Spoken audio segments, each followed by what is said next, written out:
Hangtod karon wala pa gihapon makatuo ang usa ka magtutudlo nga siya ang nakadaog sa brand new Toyota Hilux. Karon pa kini na-deliver sa Toyota, hinungdan nga karon pa nakuha ni Emilita Pilonio magtutudlo sa El Pardo National High School sa lungsod sa Bulhoon ang Toyota Hilux nga nagkantidad og dulan usa ka milyon ka pesos.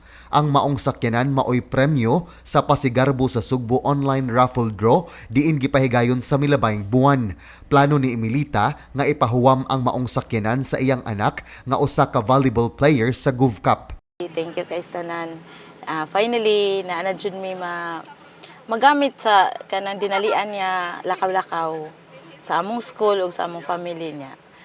Kanang sa naapod toy gikuan akong bata nga sa governors kuan nila volleyball cup ba. Pwede po nila kuanon manghulam po daw kuno sila kay ila service. Pwede ra pod.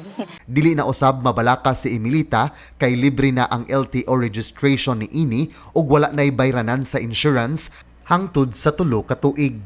John Granada, Balita sa Sugbo.